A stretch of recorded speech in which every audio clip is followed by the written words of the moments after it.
of the Philippines, His Excellency Ferdinand R. Marcos Jr.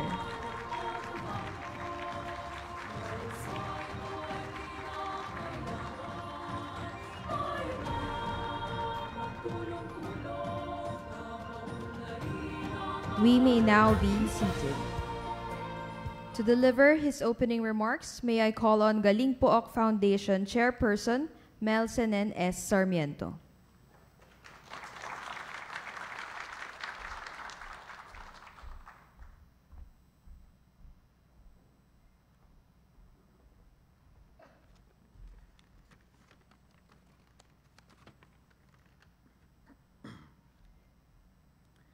His Excellency President Ferdinand R. Marcos Jr.,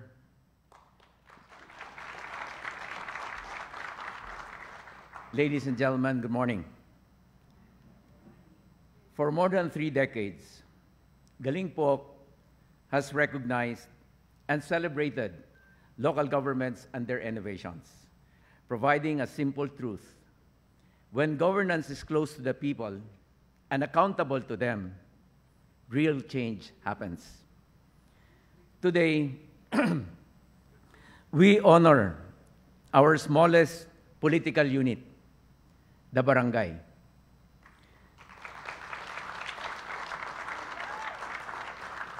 Our first line of defense against climate risk, disinformation, crime, hunger, and inequality. In support of your call, Mr. President, for a people-centered national budget, this year's Galing Pook Awards, together with SM Prime Holdings Incorporated, Land Bank, and the DILG-LGA, led by Secretary John Vic Rimulya, will shine a spotlight on innovative programs at the barangay level. As emphasized in the Local Government Code, the budget process begins at the barangay level through the Barangay Development Council. From there, proposed programs move upward to the Local Development Council of the municipality, city, or province, where the district's House representative helps identify priority projects for inclusion in the annual investment program. In accordance with sections 106 to 109, which establish these development councils and their built-in monitoring and evaluation mechanisms. Projects that require national government support are then elevated to the regional level for endorsement by the Regional Development Council and subsequently to the DepDeb Board for national consideration, consistent with sections 25 to 27 on national-local collaboration. By highlighting these innovative barangay programs, we guide LGUs and the national government toward targeted interventions, programs that protect the environment, strengthen resilience, address malnutrition, promote clean energy, and enhance other devolved services, while advancing our constitutional mandate under Article 2, Section 9, to free our people from poverty. To all the finalists, you are winners. You inspire hope.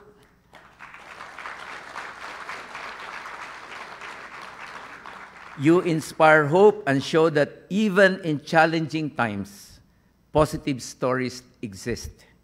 Programs our people can feel on the ground, and solutions other LGUs can adopt and scale. More importantly, by empowering the people to cultivate the sense of community our society urgently needs, you have contributed to nation building. To our institutional partners, the National Selection Committee, the Board of Judges, and all barangays who submitted entries, maraming salamat po.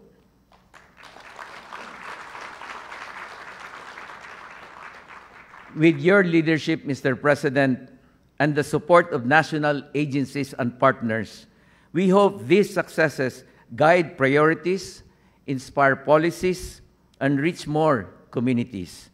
May these halls continue to welcome Galing Po awardees, showing that good governance is a live reality in every household and barangay.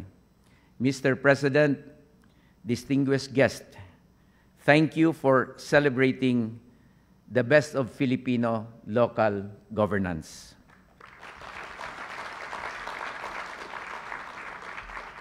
As I conclude my term as chairperson of the Galing Po Foundation, Your Excellency, my sponsor in the Commission on Appointments during my confirmation as SILG, thank you for your unwavering support to the Foundation. Most importantly, thank you for your steadfast support for our LGUs, the true engine of growth. Mabuhay ang Pilipinas. Thank you, Mr. Sarmiento. May we now call on the Department of Interior and Local Government Secretary, Juanito Victor C. Remulla Jr., to introduce our keynote speaker.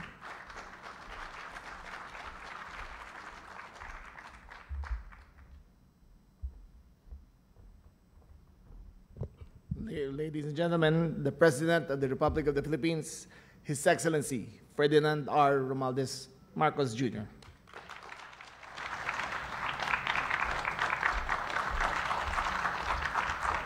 Maraming salamat sa ating DILG, kalihim ng DILG, Secretary John Vic Remulla.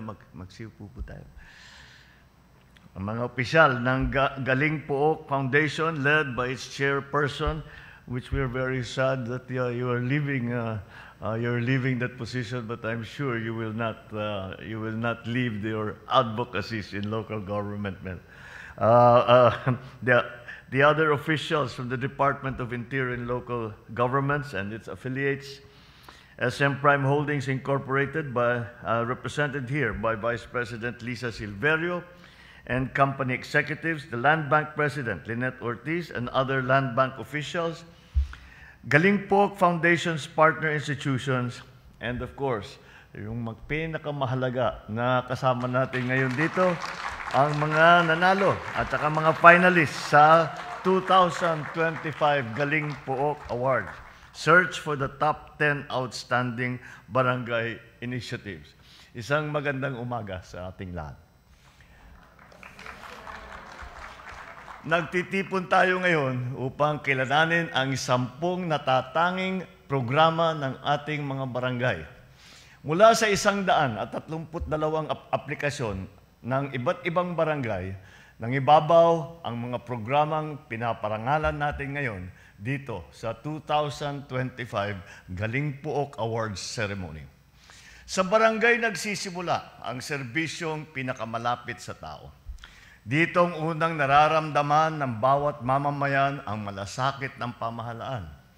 Hindi madaling gumawa ng mga programa lalo na kung limitado ang pondo, kulang ang tauhan, at marami pang mga ibang pangangailangan ang komunidad. Ngunit, pinatunayan ninyo na posible naman ang mahusay na pamamahala kapag malinaw ang layunin ng proyekto at tapat ang proseso sa pagpapatupad nito. Katulad ng muling pagbuhay ng Macabalo River ng Barangay 57, Dap-Dap sa Legazpi City, hanggang sa baskwela ng Barangay Balulang, Cagayan de Oro City, na nagbabalik sa pag-aaral sa mga bata, napakahalaga. Mula sa street camp ng Barangay Blue Ridge, Quezon City, na naghanda ng mga residente para sa lindol, hanggang sa solar-powered program ng Barangay General Malbar ng Santiago. Mayroon din tayo mga proyekto na urban gardens sa palit bote para sa tinapay sa Barangay Daang Bakal, Mandaluyong. Napakabago, nakakapag-isip kayo talaga ng mga panibagong paraan kung paano na makilahok ang ating mga kababayan, ang taong bayan. Hindi lamang sa pamalahan, ngunit kundi pati na sa ating mga tulong sa ating mga kababayan. Meron tayong Barangay Daambakal, Mandaluyong, clearance with a checklist sa Barangay Nagasikan, Santiago, upang pataasin ang partisipasyon ng komunidad sa pamamahala. At Community Justice Garden ng Barangay Pantal sa Dagupan City. Ang gaganda nitong proyekto ninyo. Masasabi ko talaga, ang naisip ninyo mga bagong project, hindi namin naisip sa national government ito. Sa barangay lang talaga manggagaling ito. Mula sa Kariton na tumutulong sa conflict resolution sa Barangay Poblacion, South Cot, hanggang sa muling pagsilang ng Tripa de Gallina ng pangunguna ng Barangay San Isidro sa Makati. Sa Sign Language Training, Barangay Tagas, Tabaco City. Iba-iba man ang programa, iisa ang hatid na mensahe. Kapag tinutugunan natin ang pangangailangan ng tao, nagdudulot ito ng magandang pagbabago. Ipinakita rin ng ganitong parangal na ang tapat at maayos na pamamahala ay hindi lang nasa kamay ng national government. Nagsisimula ito sa pangunahing unit ng pamahalaan, ang barangay. Dahil kapag malinaw ang proseso ng pamahalaan, lumalakas ang tiwala ng ating mga kababayan. Kung may pananagutan, tumataas ang respeto ng mamamayan.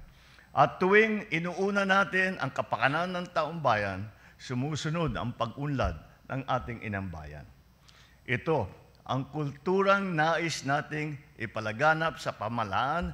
Ganito ang serbisyo publika na dapat ramdam ng pamayanan, tapat, bukas, at may direksyon.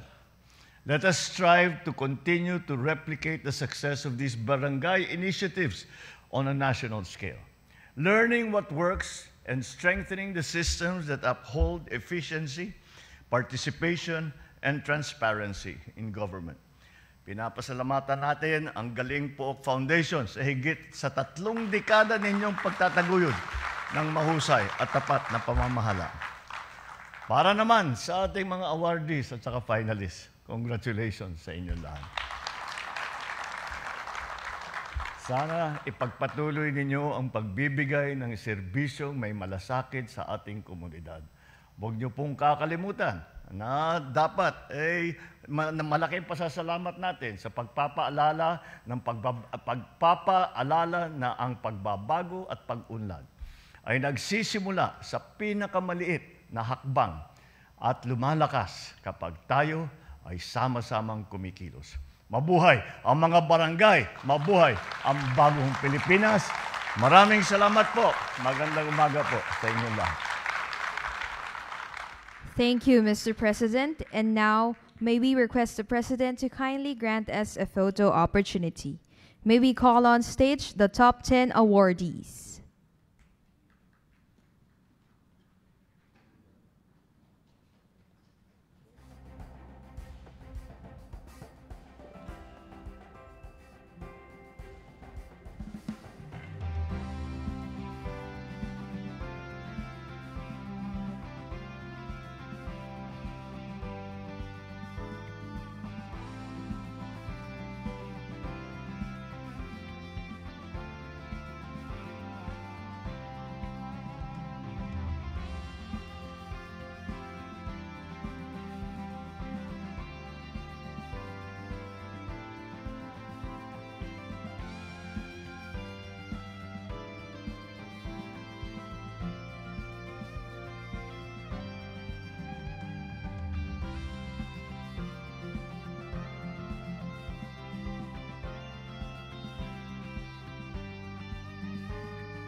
Thank you. Please remain on stage. And now may we call on the 6 remaining finalists to join on stage.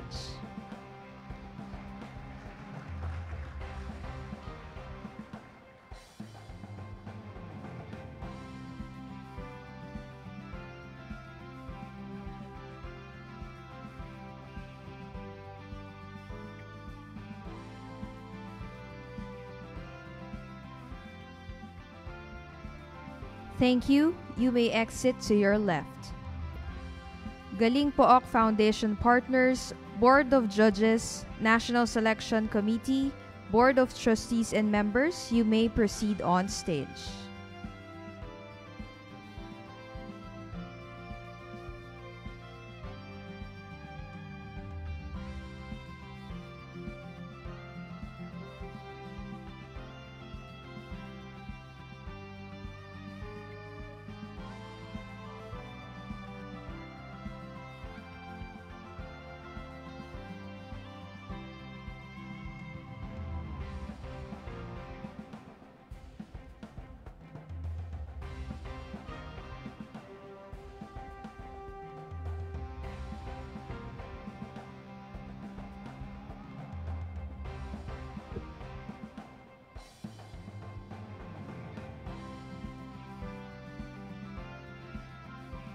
Thank you. And now may we request the President and all our attendees to gather in the middle downstage for a group photo.